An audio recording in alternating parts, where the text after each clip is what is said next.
What is up? Welcome to the Existential Stoic Podcast. Have you ever felt like things are just way out of control? Like you just, you're sliding down the mountain and you just can't get a grip on anything? Well, today you're in luck because we're going to talk about how to get a grip. I'm Danny from my buddy Randy. What's up, Randy? Yo, Danny, when you ask that question, I think of the Aerosmith album with the cow's udder that's pierced. Oh, that one. Yeah. Yeah. What is the title? I don't even know the title. Is Get the a title grip. Get a Grip? Oh, it I is? think Okay. so. Uh, It's funny once you described the album, then it like came right into my head, but just not the words. It happens. So, have you ever felt like you need to? Have you ever felt like you need to get a grip? oh my gosh, on a regular basis. Especially last week I was struggling. I 100% need to get a grip. So these are some helpful tips that could have helped me get through last week. Yeah, Maybe isn't I it even used funny? some of them. Hey, that'd be good, right? I know. It's like I hope to use like at least 10% of what we talk about, and I feel like at least then I'm doing good. But it's like it's hard. You got to put everything in practice. Yeah, no, Mhm. I feel like I'm losing control all the time. It's like, it's easy to feel that way. So this is our quick fix short episode. I'm gonna start my week. My All right. first one is actually slow down. So I think, at least for me, I've noticed like when I'm really pushing, really trying to get things done, I feel like I'm like, busy, stressed, and like it can feel good sometimes, but that's also like those times when I start to lose it. And those are the times too when I'll start noticing like I'll get angry for no reason, or I'll be like upset or depressed because like, I realize like, it's at night or something, I feel like I can't do it anymore or something, who knows? And like I really just need to like take a step back sometimes at that time and do something else, take a break, reflect, eat, sleep, do those sorts of things that'll help me, get on to the next day. Yeah, I mean, that's a critical thing because I feel the same way, especially when it gets towards the night. But it's like you're going so fast, like a million miles an hour, and you don't have the thought to like look around, and it's just because you're stuck in the wrong mind space. So Yeah. you gotta get a grip, Danny. Gotta get a Yeah, I know, grip. right? You miss Yeah. everything though. It's crazy. You miss like all the things that are also like important to you. It's really weird. I mean that Yeah. sometimes happens to me where like at night I will just be like losing my mind and then I'll go to sleep. I'll wake up in the morning and it'll feel like I was drunk, even though I wasn't. I look Yeah. back at the night Yeah. before and I'm like, is that serious? Yeah. And I think it is just because our minds get tired. Probably. Yeah. So my first one for how to get a grip is accept the worst case scenario. And so this is like something when oftentimes like I'll be mentally struggling against something like uh for a long time student debt was one of these things that like, just it seemed huge, enormous, and I would just spend all day struggling against it and like going through all these things, hell, never get out of it, and all this wasted mental energy. And then one day I was just like, okay, accept the worst case scenario. And I didn't accept the worst case scenario on student debt, but like on my entire life. Like, what's the worst possible thing that could happen to Hmm. me? And then how would I recover from that? And I imagined it, and I was like, I would be in prison, I would have all these diseases, I would be complete, like I would be further in debt than ever, never able to get out of it. All my friends would leave me, all this, like worst case scenario. I was like, okay, I can accept that. How would I get over it? Well, I'd enjoy living for free. I'd go to the library and learn. And it's like, and I was looking at it, I was like, you know what? I could probably do that. So I don't really need to worry about this anymore. So that was what helped me get a grip. I like that one. I like your example too because it's like it's also reminding yourself that we can restart innumerable times. I mean, as many times as we want. And every time you restart, you have also all the skills you had before, so you're actually in a better place theoretically. So, I think that's true. Like it's never as bad as it seems, but in the moment, we always make it out to be like this is the end. And like I know what you mean with student debt, like I felt that way too. It's like it feels horrible and overwhelming and like you'll never get out. But when you really look at it, there is a way out. And you can handle it, and you can do something different. Or if like you don't like your job, you can change it. It's possible. And I think that's a good one. I like that one. You gotta have that perspective so you can just move on. Because next to my second one too, which is actually get perspective. Because I think this is also I found Mm. myself, especially like it's like I get when I lose control or like I'm caught in that thing, it's like my world just narrows. You know what I mean? To like that one task or that one thing or whatever. And like if I don't catch myself, it's really weird, but it's like you just start it's almost like you're losing yourself to this thing.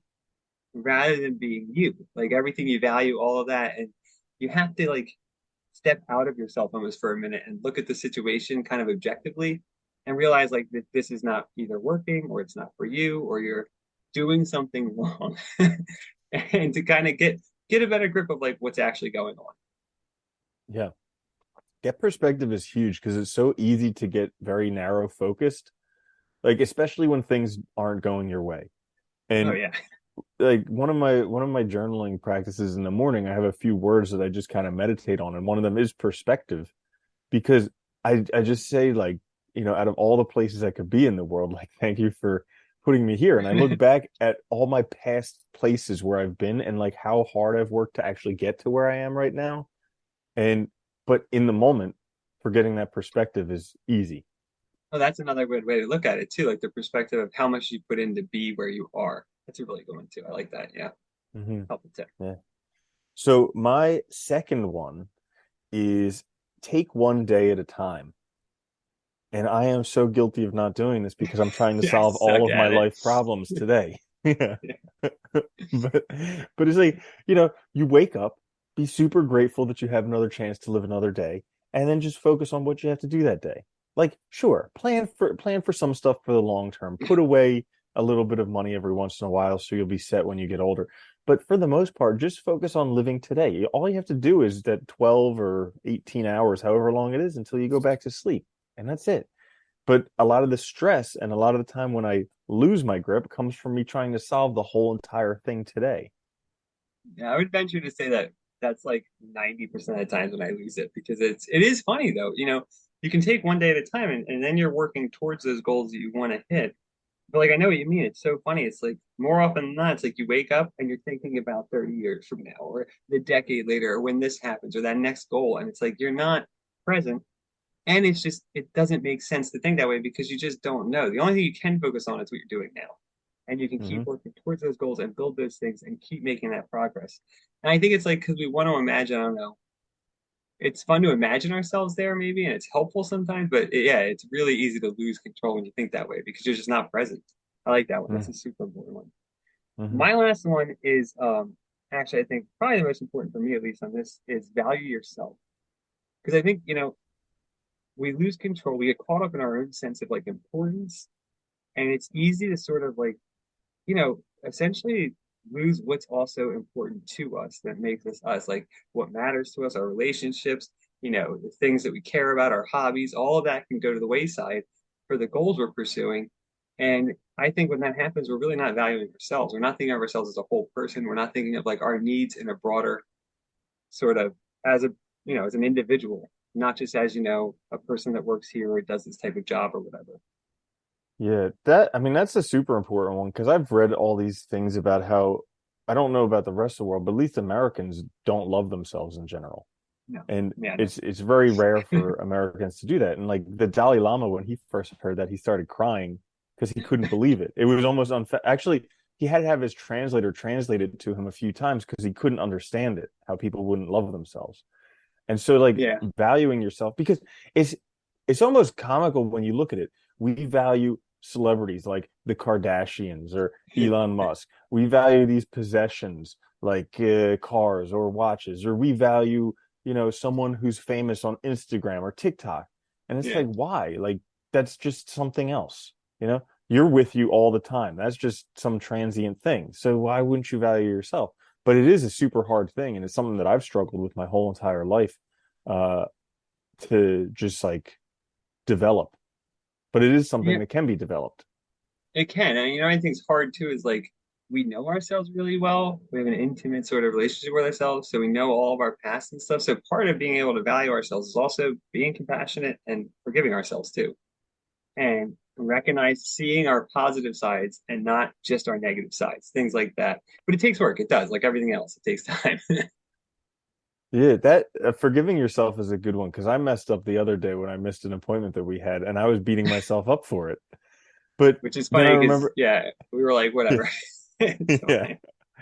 but I remembered something that Les Brown said. He said, "If you wouldn't do it again today, then you're incriminating an innocent man." And I was thinking about that. I was like, because I would had I at the time when I realized that I missed it, I wouldn't choose to do it again. So like, why would I continually beat myself up for something that I wouldn't do Yeah, now? It was just a it was an mistake. It was accident. an accident. Yeah, exactly. It's gonna happen, you know. Yeah, yeah, bingo. So my last one is to how to get a grip is say no. Mm, Because my default, even though I want it to be say no, my default is still saying yes. And I just overcommit, overburden myself, and then lose my mind because I have all this stuff to do. And a lot of it I don't want to do, but I'm doing it because of obligation.